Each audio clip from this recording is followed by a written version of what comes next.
The following program is a PodcastOne.com production. From Hollywood, California, by way of the Broken Skull Ranch, this is the Steve Austin Show. Give me a hell yeah. Hell yeah. Now, here's Steve Austin. All right, everybody, welcome to Steve Austin Show. I am coming to you from the mean streets in Los Angeles, California. I got a hellacious show for you today. I'm breaking down WrestleMania 33 with Wade Keller of the Pro Wrestling Torch. Not just today. We're going to have part 2 on Thursday, so this entire week of Steve Austin Show podcast is with Wade Keller, Pro Wrestling Torch. 2 hours of conversation. I split it in two. We're talking everything WrestleMania 33. It's going to be a damn good show. You're going to get our opinions, our insight, what we thought, this, that, whatever. Everything but the kitchen sink. We're talking WrestleMania 33. For what it's worth, here in the open of the show, I enjoyed the hell out of that show.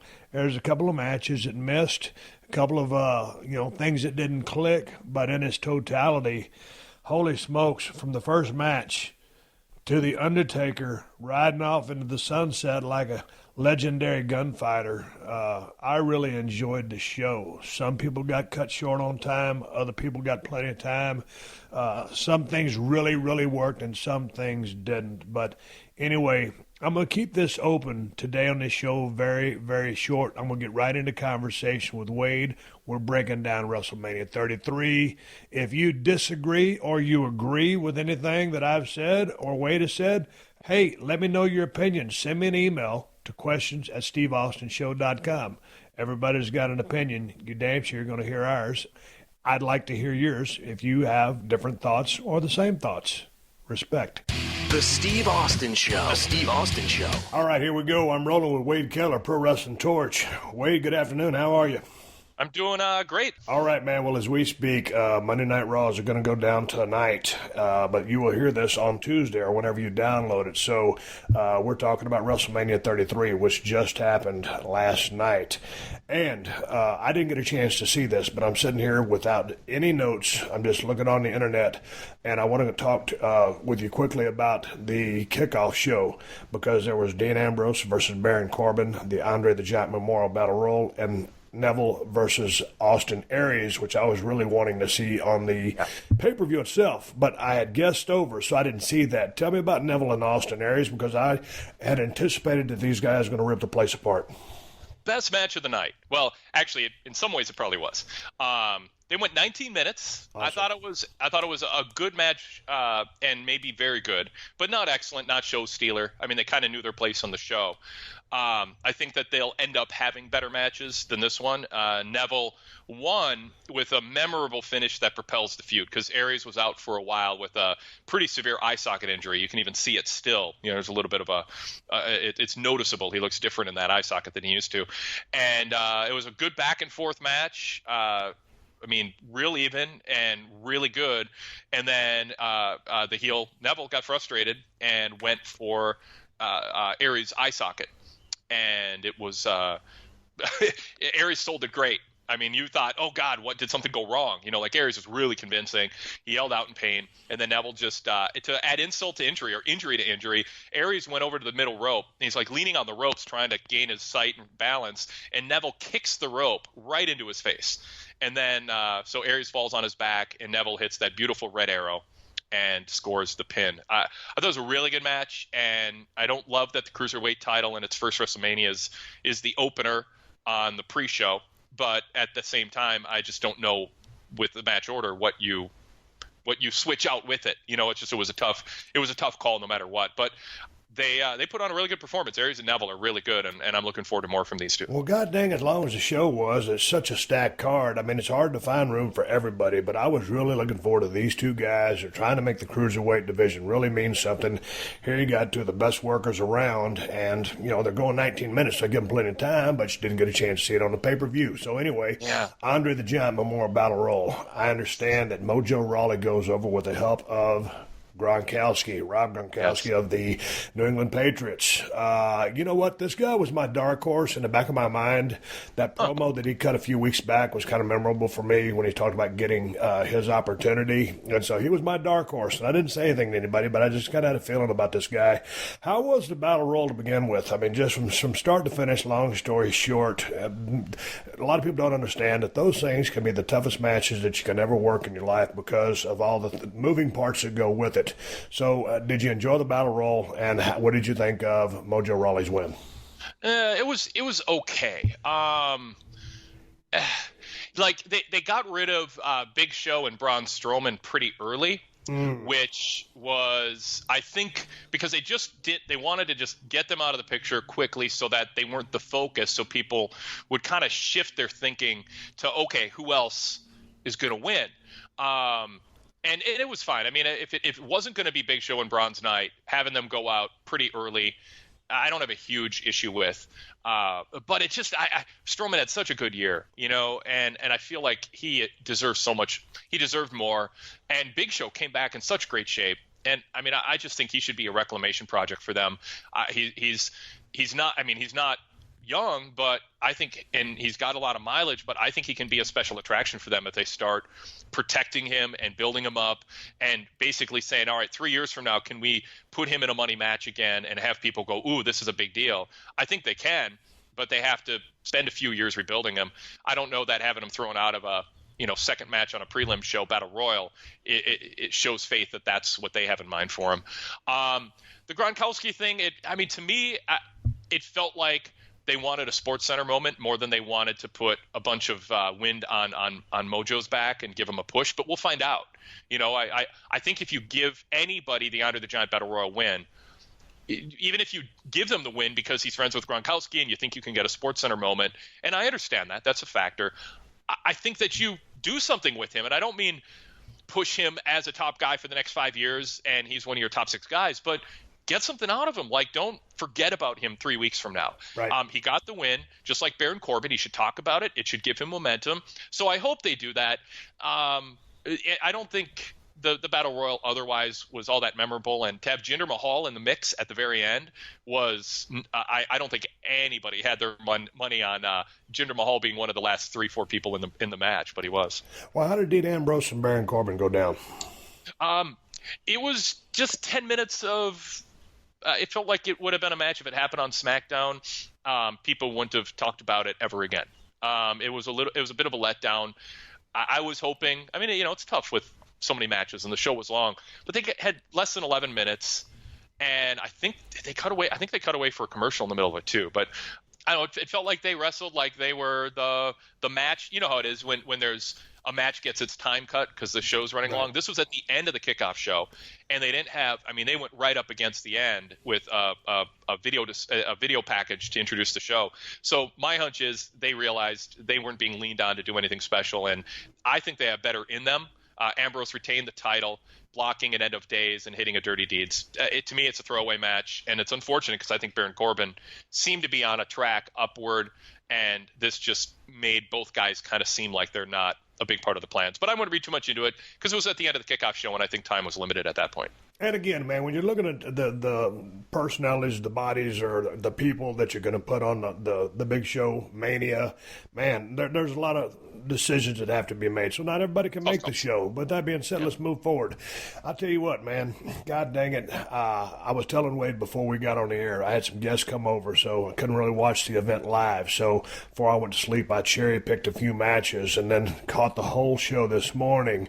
Well, I'd heard when I tuned into the show, I'd started seeing the ticker tape, and everybody was saying AJ Styles and Shane McMahon ripped the roof off the building. There was no roof on the building. It was an outdoor arena, but they just said they knocked it out of the park. And so I was thinking, man, because on my podcast, the preview show I did for the podcast, the preview show I did for WrestleMania, I was kind of disappointed that AJ Styles didn't have, a worker of his caliber to work with at WrestleMania 33, and with no disrespect to Shane McMahon. And anyway, I didn't know what to expect. And god dang, I don't know how you felt about this match, but I'm going to find out. I loved it. AJ Styles goes out there, and god dang, he just owns that entire building. The swagger, the confidence, the energy, and he's one of the best workers in the world, in my opinion. You could put him 1, 2, or 3, and I can name probably Kenny Omega's up there with him. I don't know what the other name I'd put up there with him, but god dang, he's good. And Shane, who's been taking all this, Muay Thai, Jiu-Jitsu stuff, he's been working on a lot of stuff, and he's afraid of nothing. He'll do or try anything. But I really thought this is one of Shane's shining moments as far as him working a match in the ring with a world-class guy. And I was highly entertained. Loved the story that they told. AJ was just going to go out there and dance around him. And, this was a place where Shane didn't belong, because this is what AJ does. And they just told a hell of a story. There's a couple of big-ass bumps. And then there was the finish. And I thought Shane McMahon delivered 120%. AJ Styles always does. And I just absolutely loved it. As far as an opening match, they had a fresh crowd. And the crowd was in hook, line, and sinker for this match. I agree with everything you said, but I would tone down my enthusiasm for all of it a little bit. But I would defend the match against somebody who was crapping on it. You know what I mean? Right. I thought it was on the highest end of any reasonable expectation somebody could have for this match. AJ is that good, and what I liked about it is there was Shane leaping off top rope, and then Shane doing the drop kick to the trash can. I mean, there were big spots that are signature spots, but he didn't jump off the WrestleMania sign, or he didn't jump off the ring that the big fake ring above the staged ring above the other ring. I didn't want Shane to resort to that, and I think he and AJ went out determined to have a more traditional match, but take into account that Shane isn't a wrestler. He's not. I mean, the idea that an executive in his late 40s can hold his own for 20 minutes with AJ Styles under any circumstances, including even if you account for AJ being overconfident, it's preposterous. And if you can get past that, this was a really fun match. And I think that Shane was clear. I think Shane was out to prove that he can have a good match with maybe the best worker in the world right now, and not rely on a bunch of just weapon shots and brawling. And I think he did it. I think some of the wrestling stuff he did looked a little bit like they were rolling on the mat, practicing still. It might have been a little too ambitious. 2020 hindsight, maybe cut back a little bit of that, because it looked like he was trying to look like he could wrestle with AJ, but it sort of looked like they were practicing making it look like Shane can wrestle with AJ, if that makes sense. In other words, it felt like AJ was kind of playing along with him instead of being controlled by him. Well, what I took away from that was that I know for a shoot that Shane does jiu-jitsu, and he is training for a shoot in those sports. So that's what I took away from it. One of the things that I picked up on was AJ always has tremendous fire, and he lays his shots in. Well, on the return fire, sometimes exchanges in the turnbuckles, Shane would fire up on AJ better than some of the boys who are in the ring, and they don't have that same fire. And he's connecting body shots, head shots, face shots, body, and so just his fire. And so he really felt at home. He was comfortable. I mean, he's no spring chicken, or he's no newbie to the business. He's been doing this for a long time. He doesn't work every night. So yeah, and to your point, and one of the things that I liked about this, there was a couple of big bumps, there was a couple of big moves, but it wasn't about him jumping off the highest object that he could find. He was out there delivering a match. And so for where he's been, for where he's at right now, as the first match, and again with the fresh crowd, but man, that was entertaining as hell. Yeah, and I put that asterisk next to it. I have on principle an issue with how they presented the notion that Shane, that AJ better watch out, because Shane's going to deliver. I can try my hardest and not belong on an NBA court with with people 12 years younger than me who are actually full-fledged basketball players. It's a bad analogy because I didn't play college basketball or anything like that. And Shane has this history in the WWE universe of actually having competed with others. So you have that foundation, but it's that still bugs me. That because but that was me just going along for the ride. And like I said, I thought they were going to find, a world-class guy or a guy in the program to go with AJ because he's one of the best in the world. So, I didn't know how this match was going to play out. So the fact that it delivered way past my expectations makes me over the moon about it. So we looked at it from different, point of views. After spending the 13 or 14 years that I spent in the business, I was able to just completely just sit back and enjoy and be a fan and smile at the effort and, to go out there and to perform in front of that crowd and not do this full time. And again, it's not making up for any excuses or anything I just said. I just thought they did a hell of a job, and I can appreciate your viewpoint and your standpoint and how you view the business. But I just went along for the ride, and I enjoyed it. Well, what matters in the end is, did the crowd in the building, were they into it? And we'll talk about that as the show progresses. Let's talk about that. Yes, sir, they were. They bid hook, line, and sinker. I think they were jumping up and doing yes, yes, yes chants at one point. But so they had that crowd. The crowd was engaged and invested in that match. Anyway, there's no sense in. I knew AJ was going to win, had to win. He's one of the best in the world. But anyway, as a way to jump off WrestleMania, to pick those guys to be the first match, I thought it was a great decision. You always want the first match to set the tone. If anything, whatever you thought about the match, and there's going to be your hardcore critics out there going to say blah, blah, blah, whatever. Whatever your opinion is your opinion if you're listening to this show. As far as an opening match, it rocked the house. Respect to AJ Styles, who's one of the best in the world, and respect to Shane McMahon for keeping up with him and doing his part, because AJ needed a dance partner. I don't know what he expected to get with Shane. These days they got a little setup time or whatever, but the match delivered for me, and I dug it. Yeah, I cannot complain too hard about it, even though I was on principle against it, and I thought AJ deserved better. It was on the higher end of any reasonable expectations. They told a good story. And again, I'm with you on that, because I wanted AJ to be working with one of the best guys, in the company, and he wasn't. So, but that being said, let's move on to the next one and talk about Kevin Owens defeating Chris Jericho for the U.S. title. This was a good match, but I put a little but in there because I feel like with the TV time that was invested in the Festival of Friendship and the Alliance and recently the Universal Championship, I wanted this to, and again, the caveat is I'm not sure what I would switch it with. I mean, I have a couple choices, but it was a show with a buffet of options that could have been one of the final 3-4 matches on the show. This was one of them, and I felt like this early in the show, it served a good purpose, and it was a good match.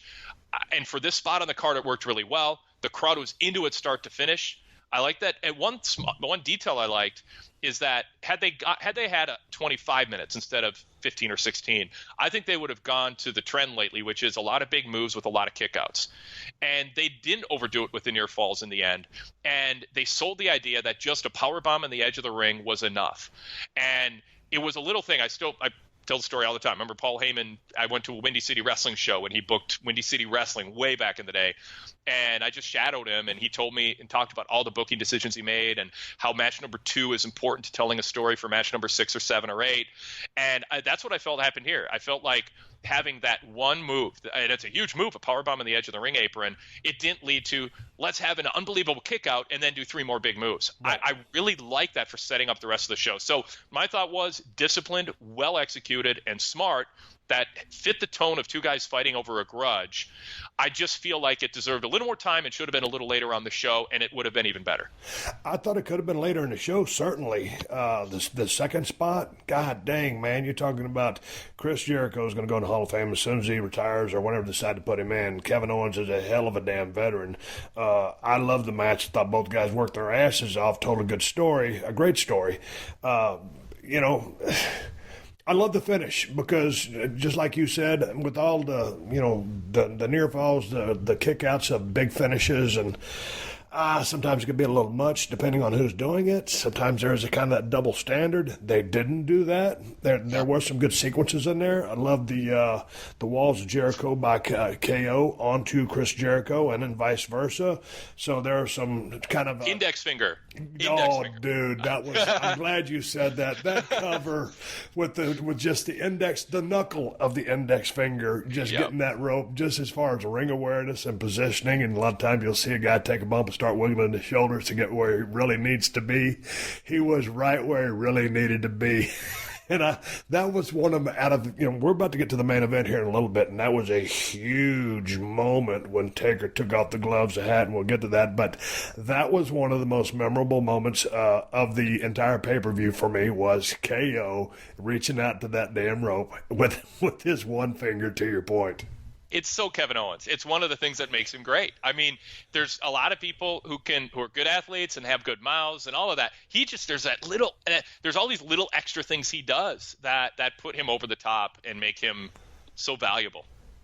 So it would have been interesting to see, had they, give him one of the main spots and a few more minutes, like you said. But again, I thought it was really solid. I thought it was really good.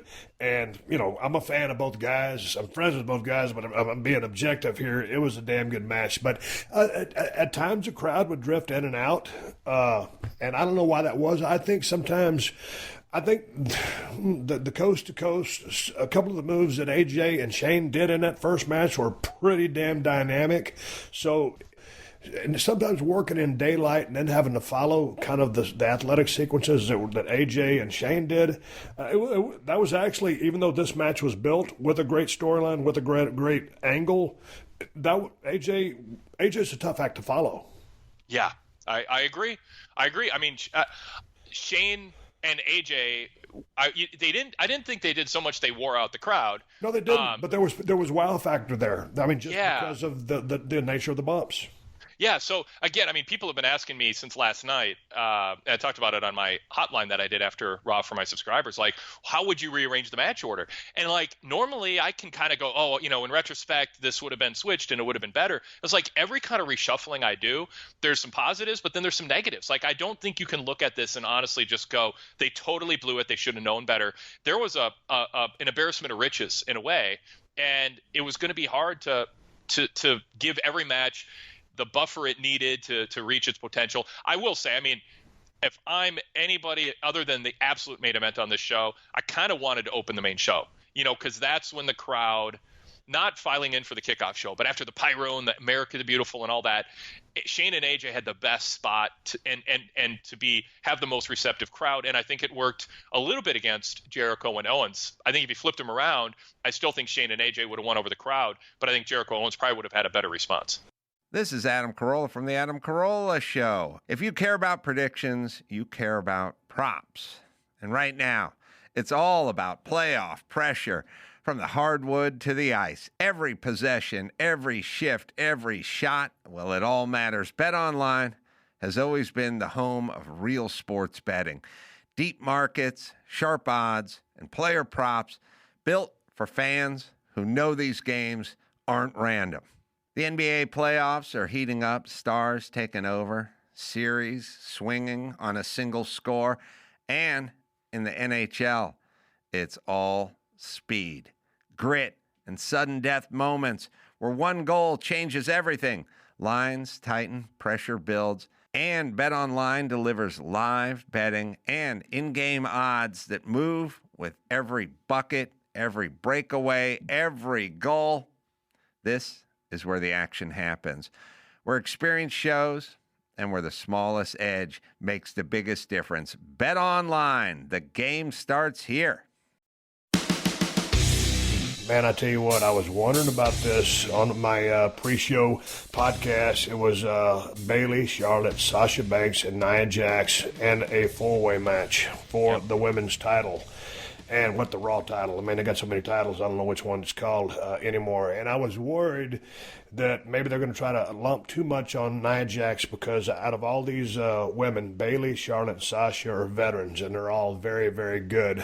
Nia Jax, tons of potential and a great look, and she's very talented. But the fact that she's a little bit on the green side, I thought they might try to pile too much on her by loading her plate and too much stuff, all through the match to execute. But the way they started this thing out, it could have been a cluster, and I thought these ladies worked their asses off and told a great story, all three of them having to team up to try to take out Nia Jax, and then finally, with teamwork, taking her out, all three piling on her, and she gets pinned 1, 2, 3, and she's the first eliminated after she kicked all three of the other girls' asses. It took all three of them to take her out. So I thought that was very smartly played. It was, because you want to clear – Nia Jax wasn't at a point where you're like, oh, it should be one-on-one, Nia Jax against whomever, any of the other three. She's not there yet, but you also don't want to cut off her momentum. So she was sort of protected – in the sense that it took 3 to beat her, but it was also she was protected in that she wasn't overexposed. She wasn't in there kind of getting in the way or overstaying her welcome in a match where there's so much going on. So they protected her by having all three, including some enemies, get together to eliminate her. It actually put her over in losing, and it also cleared the plate. It cleared the field for the other three to then turn it up a notch. And so to Nia Jax, I say congratulations on a great performance. And to you, Wade, I say this. Check this out. As it went down, it was like a two-person power bomb with a drop kick or whatever. Boom, she takes a bump. All three girls pile on top of her. 1, 2, 3. Here's what would have made Nia look even stronger. She's going to do the favors. She's going out first, right? So all three women cover 1, 2, 3, and then she rolls out. But had she kicked out on 3, it would have made her look like a monster. She still would have been eliminated, but the kick out on 3 is a lost art. And the same thing with Braun Strowman a while back when, Jesus Christ, who was it that beat him? It was when he took it was when he jumped off the turnbuckle, missed, and Roman beat him. Do you remember that? Yeah. Yep. You got to master. I mean, these big people. It's the 3 count kick out. There's a solid count, but through instinct, through determination, through trying to kick out, there's that effort and the wherewithal to not just just lay there, but kick out. You're still going out, but you're getting yourself over even stronger while doing the favors. You follow me? I love it. Yeah, I totally follow. Yeah, there's in other words, it's not this binary choice: have her lose, or do something where she doesn't lose, or it's a have her decisively lose. She gets pinned, absolutely, but she kicks out just that split second too late, so she gets that display of the like, oh God, if she just had an extra split second, that would have even been enough. And then the visual of that puts her over even more. And here's the thing about that. That's not just a big person thing. That's not a heel or baby thing. That's an any person thing, in the right time. Now, there is that time to just lay there flat and not move a muscle. We'll go to Roman Reigns' cover of Undertaker. Jesus Christ, what an epic moment that was. But the 3 count kick out, boom, she still does the favors, but boom, she just shows that instinct to survival, instinct to not be pinned, that competitor in her, that fire, never surrender, never give up. And to me, it instills that. I mean, just because you're a heel, your instinct is still to survive. You're going to cheat, you're going to play dirty, but that's instinct to survive. And that'd be my only small point about Nia going out. But let's go to the rest of the match. All of a sudden, now you've got 3 ladies, and these ladies have great chemistry together. And I thought from here on out, you take over here, because I like the way Bayley, Charlotte, and Sasha work together, whether it's a 3-way, 2-way, just two of them fighting either person. What did you think when it got into the final 3? Well, I mean, these 3 have worked together so much. There's going to be a comfort level, and the timing is going to be there. It's like three player. It's like a first line on a great hockey team, a great NHL team, where the center and the two wings, they just know where they're going to be at any given minute, and they make blind passes and they're right on target. That's a level these three are at in terms of being familiar with each other. And there was some really smooth transitions into submission holds, and you and I have talked about that going back to that NXT Takeover Classic. What the women have done in this, women's revolution that they're touting, that I don't think was there for the initial Mickie James era and Beth Phoenix and Trish Stratus and Lita and all that, is really, you talk about Shane doing all that work on the mat with AJ and the jiu-jitsu and stuff. There's a smoothness and a credibility to their selling of the mat holds that I haven't seen in the previous generations. I think that stands out more than just about anything. And they had that here. The transitions from an attempted high spot, a big move, into either a pinning combination or some sort of submission hold was there. And then to have a third person in the mix, sometimes breaking those up. I just thought, I can't remember. There's nothing jumps out to me where I was like, oh, that would have been a better spot if somebody's timing was a little different. And so I even from the beginning, like when Charlotte offered a high five to Bayley and Sasha and they wouldn't do it, like there's nothing, being left with a high five, with your hand up for a high five and you don't get the answer. It's like, that's just not, you can't help but laugh at the person standing there, even if you like them. And it worked well for Charlotte, who then just bailed out. And then, Bayley and Sasha decided to start fighting each other. I actually had a little problem with that, where Charlotte's like, hey, you two fight, I'll just watch. And then they kind of did. Why'd you have a problem with it? Because I thought it was great. She goes for the high five, didn't get it. She goes, okay, well, you guys wrestle. And then as soon as Bayley gets back into the ropes, there's Charlotte to yank her out. Well, and my only issue with it is that it exposes the format of the match, in the sense that a heel can just wait outside while the other two fight. It's sort of like it's like in sports, if you just say to a team, hey, we'll just skip this round of the playoffs in advance and face the winner of you two playing. It's not really fair. And the babyfaces just too kind of quickly turn to each other instead of saying, you want to bail out to avoid us, we're going to go after you at ringside. So it's sort of like Charlotte outsmarted them by taking advantage of the silly rules of the match. I guess that was my issue, but I liked what they did next with Charlotte getting right back into it quickly. And so Sasha Banks finally gets eliminated. And then it goes down to Bayley and Charlotte. Let's go back to the beginning of the match. Before the beginning, actually, as they came down for their entrances. Because Bayley comes out first as the champion. Yeah. And then here comes, what was it, Nia Jax? Sasha, then Jackson. Sasha, then Nia Jax, and then Charlotte. So what did you think about that as it plays into this match? Because here comes your world champion, and she comes down first rather than last. And I thought they were playing underdog here, because here comes your champion. It's Bayley. She's a hugger. And every time someone would come down, it'd show her face. It's like, oh, man, there's no way I can overcome Nia Jax. Oh, man, here comes Sasha. She's my friend, but she's very talented. And then here comes the queen, and it's Charlotte, and she's the genetically superior being. So what did you think about the champion coming out first? Well, were you trying to make a case for it there? No, I was just stating that I thought that was a case they were trying to make. Yeah, okay, because I hadn't thought of it in that way. I am in favor of champions always coming out last. Correct.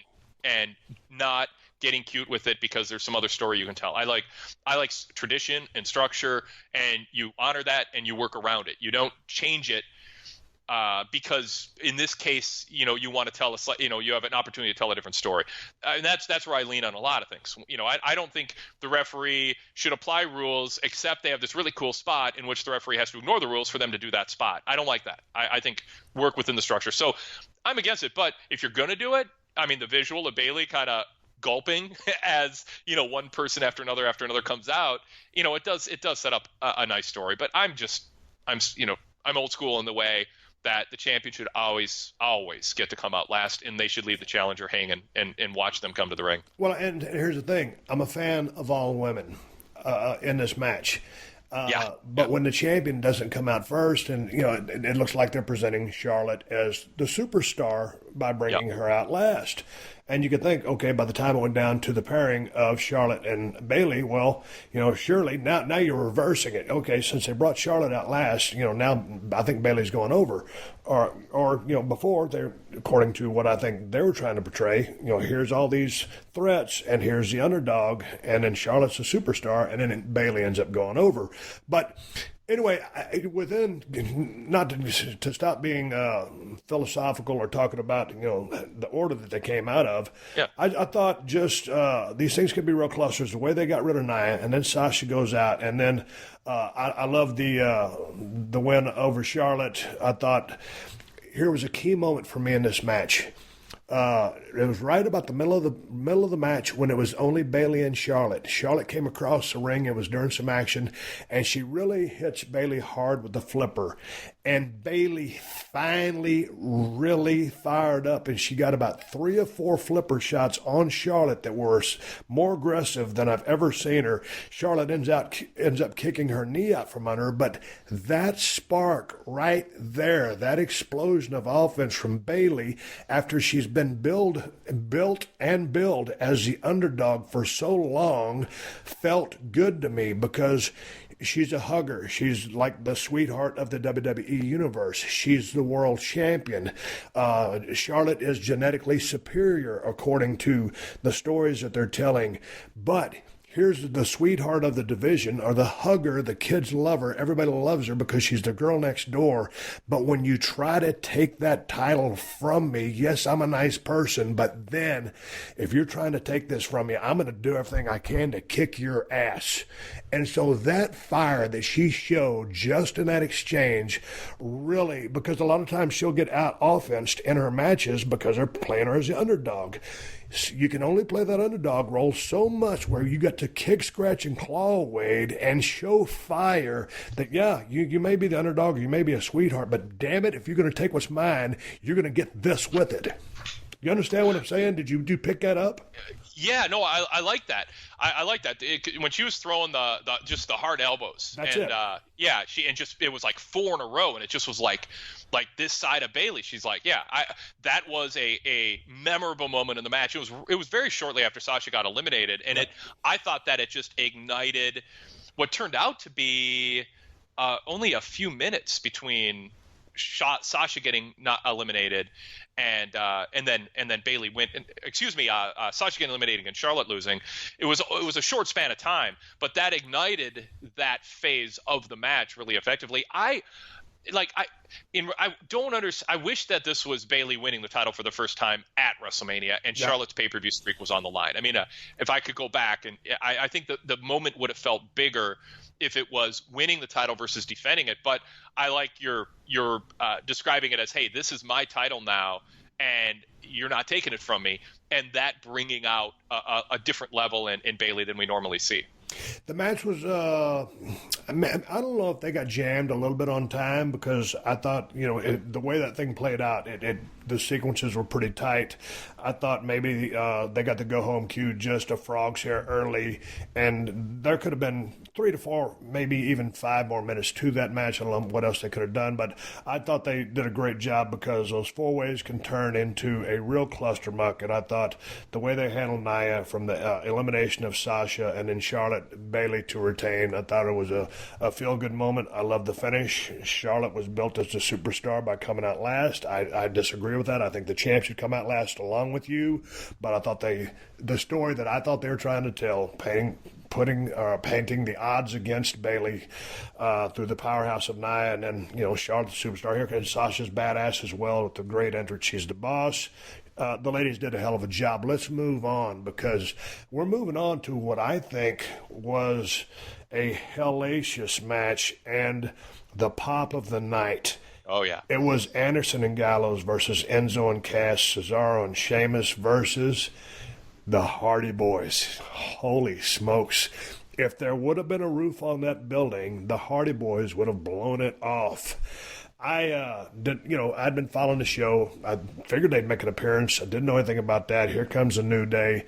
Everybody thinks the New Day is going to insert themselves into this match as the hosts of WrestleMania, but they're there to announce that the Hardy Boyz are back, and god dang, Wade, when they hit that music, I got goosebumps all over my damn body. It was the damnedest thing.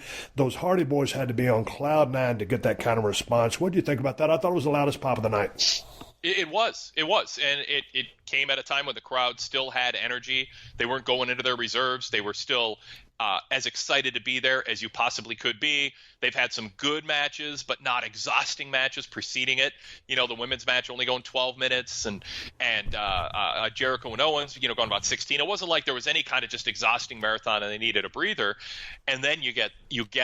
And I like too the tease by New Day that it was going to be them. It was like a double swerve. Yep. We're gonna add someone to the match, and you make people think it's New Day, and the fans will be like, okay, kind of like New Day, that's cool, or whatever. You know, I mean, like they might have been okay, but instead, the music kicks in, and the director caught the look on some fans' faces where they're like, "Is that what I think it is?" And then they just popped, and it added an energy level to the show that I don't think was reached for the rest of the next 9 hours of the show, or however much was left, Steve. It was amazing, and I mean, you're right. Matt and Jeff have to feel so great. It's one thing to do it in the context that they've been doing it in Ring of Honor, TNA, the indie circuit, but to have as many, and of course the WrestleMania crowd's going to know Delete the Leads and Brother Nero and all that. They're going to know it more than the average audience, but you don't know until you get out there if that many people are going to remember you and react that way and be happy to see you. Absolutely pop of the night, and whatever WWE paid them and whoever was in favor of getting them in, they had to feel like, yeah, this was the right call bringing them back. What did you think about the match? There was so much going on here. Yeah. It's hard for me to remember without any notes in front of me, but just off the top of my head, I thought it was laid out really, really well. I think, I don't know whoever helped them with the match, but I mean, the Hardy Boyz are kind of specialists in these things.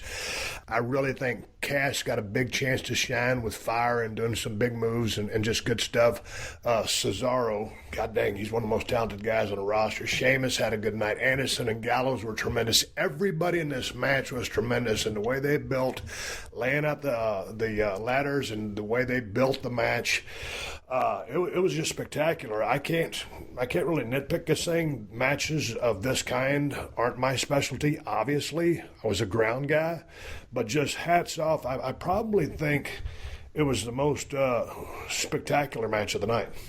I think my favorite spot of the match, and part of the reason is it didn't involve leaping off a ladder because it's easy to pick, one of those. And I actually think they didn't have a lot of ladders tipping over with guys, falling onto the top rope or anything. It had its spots, don't get me wrong, but I don't think they were excessive. Of course, they only had 11 minutes. I think my favorite spot was when Jeff Hardy was on the ring apron. He was going to leap onto the middle rope and springboard backflip onto a group on the floor. And as he's about to springboard, Sheamus just walks up and bro kicks him in the face or chest. And Hardy just T plunges, to use a dated reference, just falls backwards, full steam into the pile of people anyway, but Sheamus gets to kind of power him off the ring apron. I love that spot. The Hardys they got the big pop, but they didn't completely dominate the match because in a four-way, you kind of have to take turns who's in the spotlight. And so in 11 minutes, there's more there for the Hardys to do. I thought everybody just kind of got their turn, and for 11 minutes they fit a lot in. I liked the match almost a lot. I thought it was really good, about as good as you can get with four teams and really 8 good athletes in 11 minutes with ladders and weapons. I thought it was a really good part of the show. And yeah, some of these matches can get excessive or contrived, and I thought they avoided a lot of those pitfalls. Well, I thought they did too, and we've seen, Jesus, man, that match that all those guys were involved in from WrestleMania 17 in Houston was probably more thrills, chills, and stuff like that of that nature, but just with a lot of big guys. Sheamus, Cesaro in there, Big Cass. For those guys to be able to execute, everything they did, using Enzo as a weapon, all the different things. Yes. I really liked the start of the match when the Hardy Boyz came out, that the place just came unglued, and the fact that they went on offense a little bit before they settled into the match, it was just it was a great call because they were back in a WWE ring, and they were the ones that were going to shine first, and you get a good dose of what you'd been or what you hadn't seen in so many years and probably thought you'd never see again, and it's just amazing, that delete stuff. Go ahead. Oh no, finish your thought, delete. No, I was I've been so proud or happy for the Hardy Boyz. I had this conversation a while back with someone that to work as hard as they have all of these years, and then for Matt to take a chance on this character that he created, and for Jeff to go along with him, to these guys were, basically, their work. Their willingness to take risk was a big part of their career. So for Matt to be in the business for Jesus Christ now over probably 15 years, to commit to such a off the wall character and do it with conviction and get it over, and now like I was talking with someone last night. Hell, sometimes by the time you figure this stuff out, you're too old to do it anymore.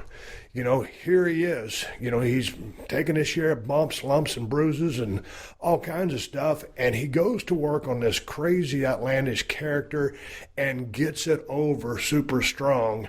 It transfers into the WWE, and it's just amazing that here's a guy who knows he hasn't learned it all and is still working on learning his craft, and I think that's a lesson to the whole locker room, or to anybody in the business of pro wrestling. I mean, when would you ever expect, Matt Hardy, Jeff Hardy, two cats out of North Carolina, some small town, to come up with a gimmick like this and get it over and then get back to the biggest stage and rock the house? I just think it's a case of, always trying to reinvent yourself to stay relevant and stay current. And those guys have, and I really take my hat off to them for the effort. And it's not like the Hardys needed to, in the sense that, kind of going to the Hall of Fame on Friday with the Rock and Roll Express. There's a nostalgia. They could have settled into being a nostalgia act, and there's nothing wrong with that. A lot of guys make a lot of money for a lot of years. They come back to the WWE. They work the indie circuit, then the convention circuit, and it's about nostalgia. But for Matt at this point in his 40s to do what he's always done. I mean, Matt Hardy version 2 was, I wouldn't even say a guilty pleasure of mine, but like a particular favorite quirky gimmick of mine. I love the self-centered Matt facts when he would come out in the big screen would just say something like, Matt prefers a straw with his lemonade. Like, who asked? But I laughed at all of them. Stephanie McMahon never got it, kind of poo-pooed it. It just wasn't, it was too abstract for her or something. And it didn't really get the chance that I thought it deserved. But Matt's always, I remember hearing early on with the Hardys, like, Jeff's the athlete, Jeff's the, almost unmatched charisma doing nothing. He's Jeff, and people are like, this guy's a star. Matt was always, with the brains. He's always just really trying to invent things, whether it's spots and matches, and the smart psychologist, really smart to the business. But it doesn't surprise me at all that he just kind of got restless almost just doing the nostalgia, just being Matt Hardy, and came up with something so off the wall. And it did translate. I don't think the Hardys would have gotten that pop if it weren't for the whole delete broken Matt Hardy thing. Agreed. I think there was appreciation for that, even if they couldn't bring it to WWE with Impact Wrestling owning it. The fans appreciated them even more because of it. Yeah, because they got a nostalgia pop on top of the current thing that they're doing. Exactly. And I think that was the strongest thing over the nostalgia thing. The fact that the Hardys were back in the only major, I don't know how I say this, I mean, the big leagues of sports entertainment. I mean, no ifs, ands, or buts. It's the WWE. So, man, for them to be gone that long, you think they're never going to come back, or they're too old to come back, or there's no interest, or whatever. And here they come. And like I said, they rock the house. Again, let's go ahead and move on. But I love this match. I thought all the guys got their stuff in. Everybody looked like a superstar. Big Cass got to shine, and everybody in this match got to shine. The best, one of my favorite just little things was when Enzo's beat up, and he's, and every ladder match has it. I I can't quite climb this ladder, and every step it's crawling through the desert to the Mirage, and then Big Cass walks in and goes, "Let me help you." He climbs a ladder, puts Enzo on his shoulders, and powers him up to the belts. I thought that was a really cool spot of kind of a big man, small man team. And I forgot, how did they get them off? Was it Carl coming up to ruin that? Because Matt ended up getting the titles. Oh, yeah. I don't even know if that was right at the finish of the match. I just remember that being the spot. I don't even remember where it was in there. And, yeah, I mean, there were a lot of cool spots in here, like Cesaro with the giant swing on Anderson, and then the catapult into Sheamus. I mean, there was some I mean, everybody kind of got their time to get in a few spots that made the match look like more than just, guys are just going through the motions. And who called Cesaro doing a 619? Yeah, who called that? And then, like I said, there was more thrills, chills, and stuff like that in that 17 match. But, man, all of a sudden when you get that picture of Jeff Hardy and he's standing on top of that tall-ass ladder, probably 20 feet, and, ended up, dropping down on, well, I guess it was Cesaro who took the brunt of the blow, and then Sheamus as well on the tables that they laid out on the barricade and on the ring. It's just like, man, this guy, these guys, they're not afraid of taking heavy-duty risk. I'll say that. They got some balls, but just badass stuff. I really enjoyed the match. Let's move on. John Cena, Nikki Bella versus Miz Maryse. I enjoyed the build up to this. I enjoyed the Miz's heel work. Did you watch the Total Bella spoofs? I saw it on the package. I didn't get a chance to see it on Raw or how it all happened, but I thought Maryse has been tremendous as a female heel. Just very subtle. She doesn't overact like a lot of people these days are having a tendency to do. Miz is gold on the mic. Of course, John Cena is too. And man, Nikki Bella she's done tremendous, and just those two together versus the Miz and Maryse, what a great matchup. It's an intergender type match, but the match was entertaining, and for me, it was like. It was refreshing, not refreshing, because I love watching John Cena matches, but I felt like, it wasn't his time this time to carry, the weight of the show on his shoulders and have one of the big 30-minute matches that he's had in the last, decade. And so for him to finally settle into this spot with Nikki against Miz and Maryse, it was fun. There was nothing crazy about it, nothing outlandish about it. It was a match that happened. And then, after that, he gets on his knees and proposes to Nikki Bella. But it was entertaining, Wade, and that's really all I can say about it.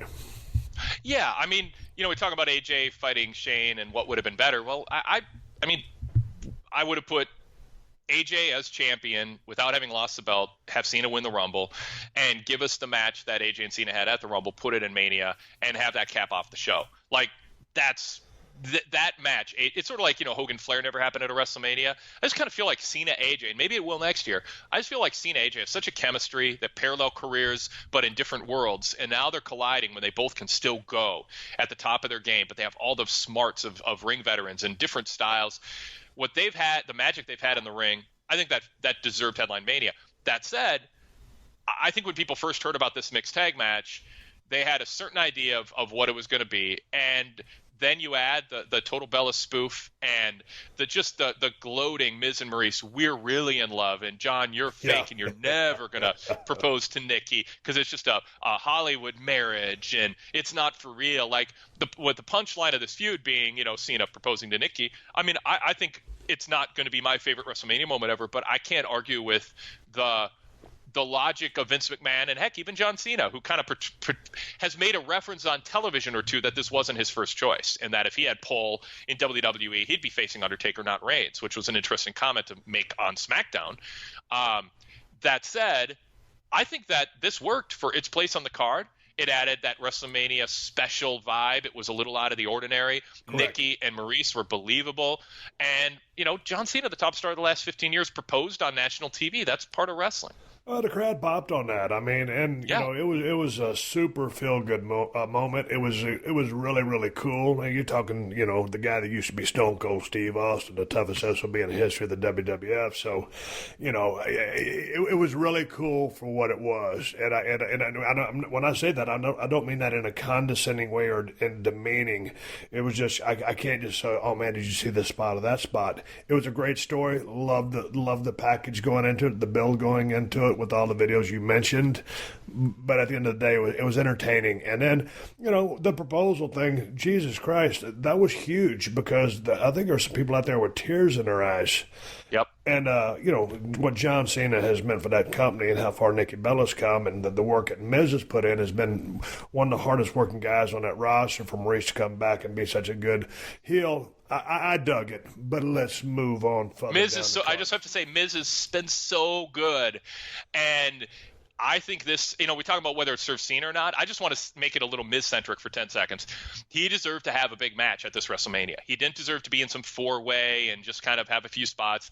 So as much as some people might think Cena could have had a bigger, better match and deserved it, whatever Miz did in this last year was so good. He deserved to be against a big star in a big match that felt WrestleMania worthy. And he was so good in the build-up, and he was so good in this match. He is a heel that you want to see lose so badly because of the way that he carries himself. And then I thought his moves in the ring and the way he after every move, gloating to the crowd, I think he's a template for a modern heel actually getting heel heat and not just trying to get all his spots in and be cool and sell merchandise. So I just want to give a big thumbs up to him because this was a match made for him, and he really played his part well.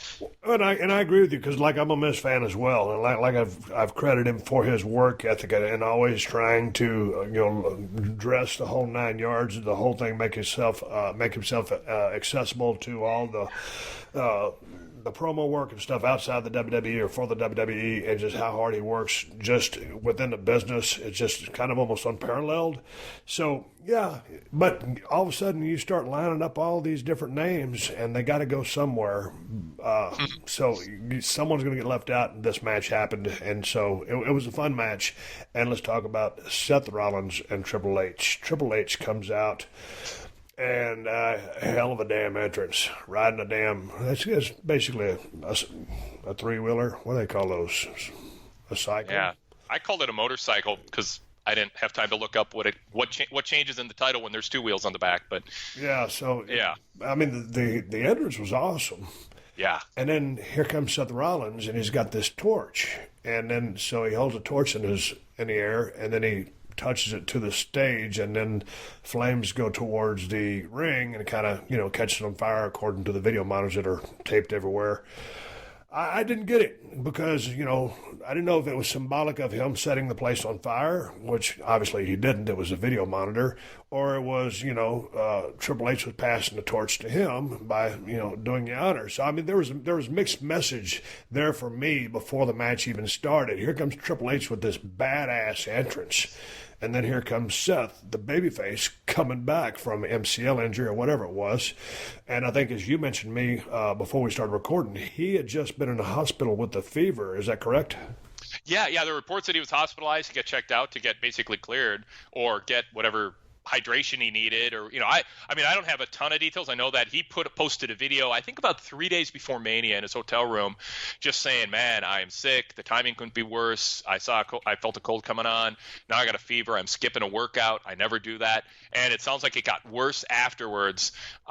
So I mean, I think there was some fear this match wouldn't happen, or that it would have to be something different than what it turned out to be if Seth was just physically not able to go. So yeah, I mean, he didn't want to miss 2 WrestleManias in a row, and it's almost like the stress of that led to tempting fate, but he did. He made it. But I mean, I am not surprised, knowing Triple H and following his career from day one, that he got a bigger, better ring entrance than his babyface opponent. I mean, Hunter's into his character. He's the guy in the director's truck or the video editing booth, always making sure that he's got a say-so on his video. He's a meticulous manager of his image when it comes to how he's portrayed on even video game marketing for their partners. I mean, Hunter, he works so. He talked on the media conference call for NXT that I was part of a couple weeks ago. He talked about every minute of every day's planned this whole year, because he's got to get back in shape. and to have a match and look the part. And he did look the part when he was posing at the end of that ring entrance. And I'm like, and the music's playing, like, that's months of pain and dedication and all the little things he put up on Twitter and Instagram about, when you don't feel it, you still got to do it. And I just feel like he had to feel really good about how he looked and the way that he carried himself, because he still looks and carries himself like a star when he's there. The problem is, and that's what you're getting at, Steve, it made Seth look like a chump, because there's nothing he could do to compete with the pomp and circumstance of Hunter's entrance. Man, to go back to what you were saying, Triple H looked like $1 million. Holy smokes, his diet. I mean, I get on his Instagram account, see him working out at midnight, 1, 2 o'clock in the morning. Yep. So he's not missing any workouts, but he looked like $1 million. The badass entrance. Okay, now to your point, when you say, he's controlling his image and he's very meticulous in the detail. Okay, he's got this badass entrance with the cycle, badass loud pipes on it, mag wheels, Stephanie's on the back. Okay, you got to think, because I knew going into this match it was time for him, Jesus Christ, pass the torch, no pun intended, because Seth had one, but I knew, just my gut feeling was, this is the time they're trying to get this kid over as a baby. Rollins is somewhat over. He's not all the way over, not by a long shot, and I don't mean that in a bad way. That's just being honest. But, man, as meticulous as he was in planning, or whoever creative was in planning his entrance, I really thought they dropped the ball in planning Seth Rollins' entrance, because I don't think that Seth Rollins was sitting at home in Iowa thinking, hey, man, maybe, if I get this knee well, maybe when I walk to the ring, I'll carry a torch and I'll put it on the ground and kind of light the ring on fire. Yeah. I don't, maybe he did think of it. Maybe it's his idea, but I don't think it was. And I think if you're trying to get this guy over, and Triple H is going to do the favors, which he did, clean in the middle, I would have made his entrance a lot more badass than that, because the kid could use some help in that department. Yeah, I mean, part of what gets a babyface over a heel, and this goes back to even Miz, it's not being the coolest one in the match, not being the badass. And Triple H had a badass entrance, and he was the cool one. He was larger than life. And, Seth failed in comparison. If you go back to 1993, what Seth did with a torch in his hand, he touches it to the rampway, and then the rampway, the fire travels down the ramp, and then the ring apron lights up with flame. I mean, it's like, that's cool. Problem is what came right before it was visually and audibly much more over the top and stimulating. So, yeah, it's sort of unfair. But like I said, I'm not surprised. Seth's been trying to get healthy and get his knee in shape, and Hunter's had months and an unlimited budget and a non-full-time ring schedule to, as he always does, try to make his ring entrance at Mania something that's memorable, and he did. But in thinking about it, let's move on, and we'll talk a little bit about the match. But just in regards to characters, when you say Stone Cold, you know who that was. The Rock, you know who that was. Undertaker, you know who that is or was. Triple H, you get it. And there's that imagery. You got Motorhead singing your song. The badass. And when you just say Seth Rollins, or if you want to say Seth freaking Rollins, I still don't have a sense of what or who this guy is. Yeah. And so that's rest on Seth Rollins' shoulders as an individual, as a performer, to define or create that, as well as the WWE, because I still don't get a sense of what kind of personality he is. If you go back and say, well, he's not like The Rock electrifying, or he's not like Stone Cold, this anti-authority, or the dead man. Okay, well, what is he? Because he's not Shawn Michaels, but he the doesn't guy have who just to be. Yeah, he's steals not the Shawn show. Michaels. Yeah. But look at another guy who was, if I dare say, a little introverted, but obviously he had an ego. Bret the Hitman Hart. Not a larger-than-life personality, but the genuineness or whatever of his character was, he was the hitman and he was a badass. The excellence of execution, the best there is, was, ever will be.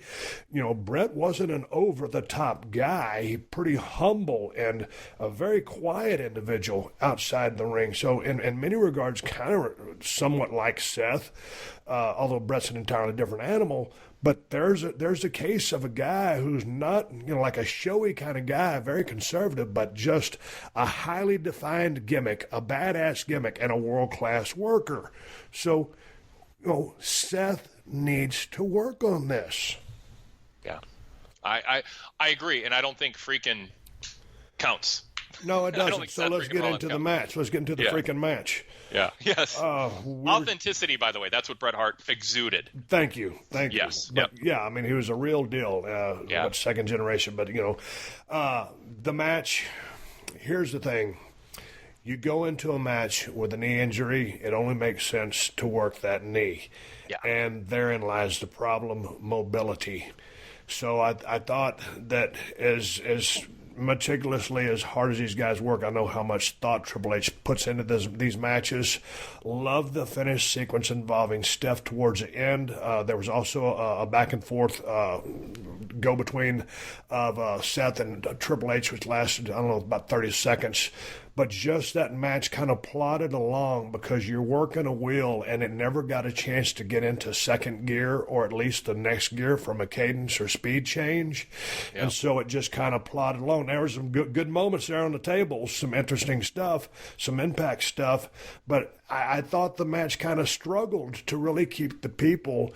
And, you're talking about Seth coming back from 103-degree fever. 99% of the population doesn't know this, so you're just based on what you see. So I can understand that the guy was a little bit flat and was just lucky or fortunate or gutsy to be able to perform. But just from a match standpoint, it didn't grab you. And he's not over enough. They didn't make that entrance cool enough, and one entrance isn't going to make you before a big show. But the match was what it was. Had you cared deeply for him, that match could have worked. And you can work a will and have an effective match, but you have to be more invested in that babyface than they are because he's relied on his sequences and his athleticism to carry him, to take him to the next level. He'll have to get more character development. But let's stick back to the match. Your thoughts after I've elaborated as much as I have. Yeah, 26 minutes on a show that, counting the opening bell, you have about an hour and a half of pre-show with 3 matches, and then close to 4.5 hours of a main show. So you're talking 6 hours of wrestling. And to go out there and tell a story when they could have told this story, and I thought the first 4 minutes, first 4 or 5 minutes were really good. Last 4 or 5 minutes were really good, and then there was that 15 minutes in the middle that I think should have been shrunk down to 5. And then I think we're talking about a 16-minute match that was hellacious. It was fast-paced. It was start to close an adrenaline rush, and they never lost the crowd. And WrestleMania, perhaps more importantly than anything I just said, ends 10 minutes sooner. And that, to me, is respectful of Undertaker and Reigns. It's respectful of Goldberg and Lesnar. It's respectful of everybody who followed this match, that they didn't go excessively long needlessly. Like, if this was the main event for a regular 3-hour pay-per-view, give me 26 minutes. And you know what? Even though it's a little slower in the middle than it should have been, or ideally would have been, still, I think people go, that was a really good main event, a little slow in the middle. But I think there was almost a resentfulness of how when things slowed down, the crowd's already been there for 4 hours, and they're looking forward to 3-4 big matches that are left. And it just wasn't time for this kind of marathon show closer.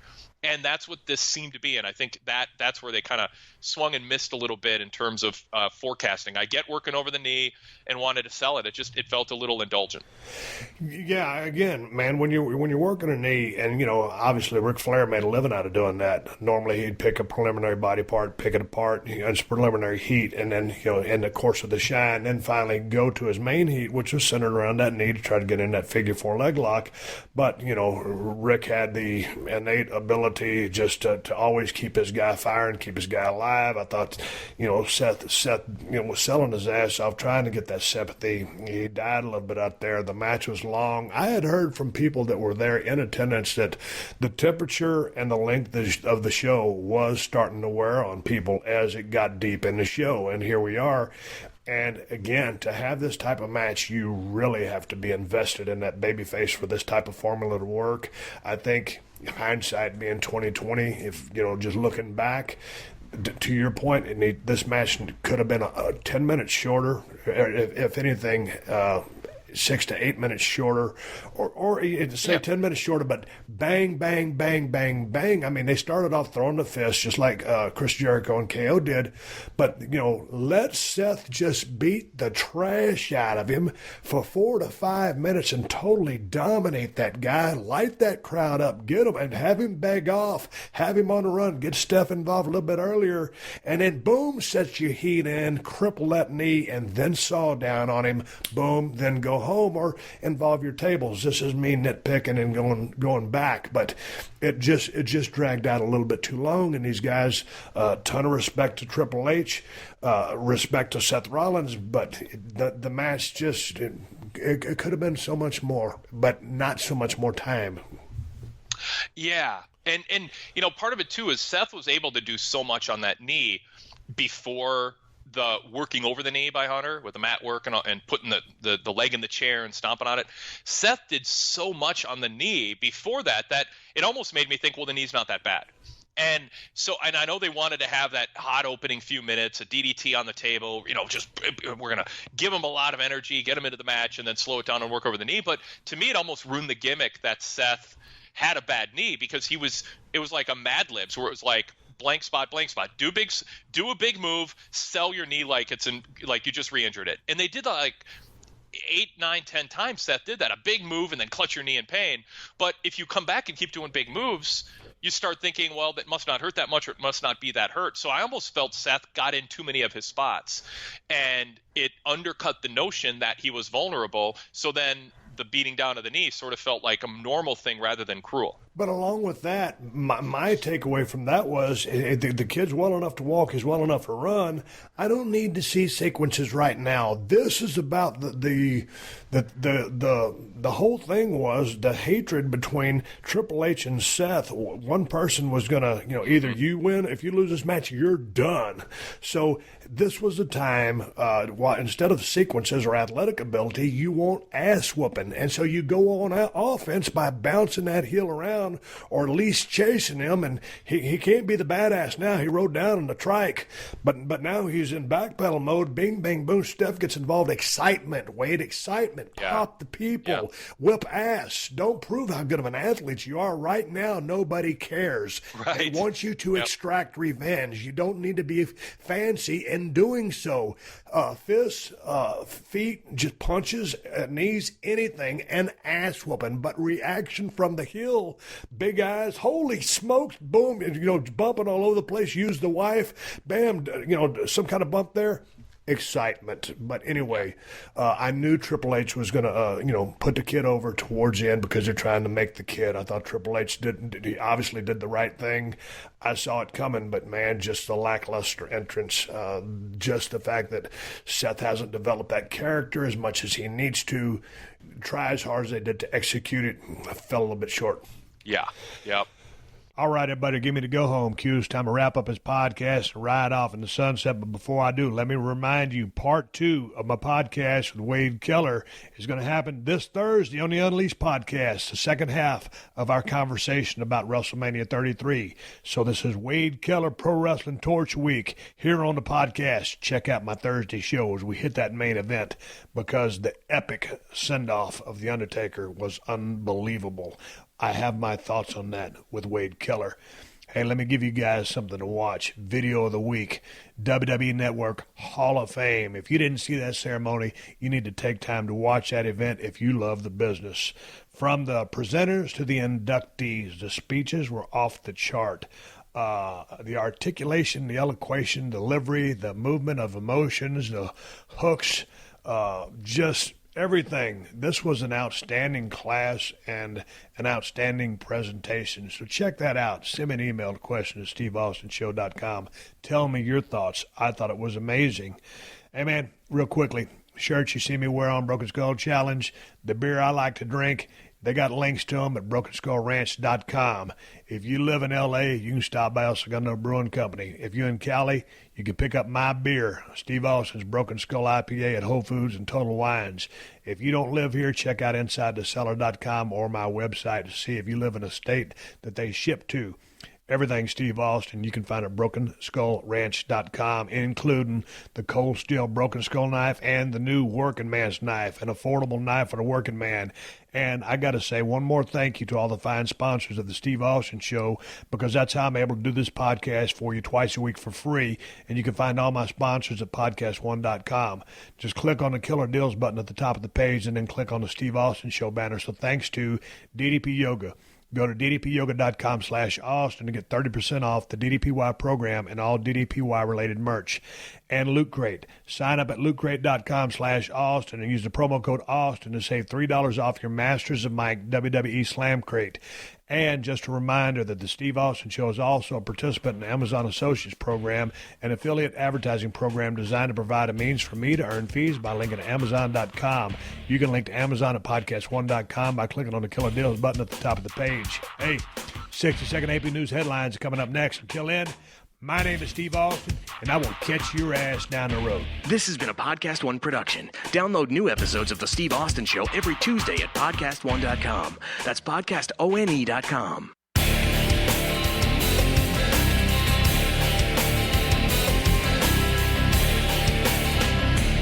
At first, I didn't think it was real. I woke up to this blinding light, and I was transported to another place. Pluto TV. Then I heard a voice. Come with me if you want to live. There were thousands of movies and shows, and they were all free. Truth is our sanity. It's just so beautiful. On Pluto TV, free streaming of Terminator 2, Fringe, Arrow, The 100, and The X-Files may cause excitement, loss of sleep, and sudden belief in extraterrestrials. No credit cards or alien encounters necessary. Pluto TV. Stream now, pay never.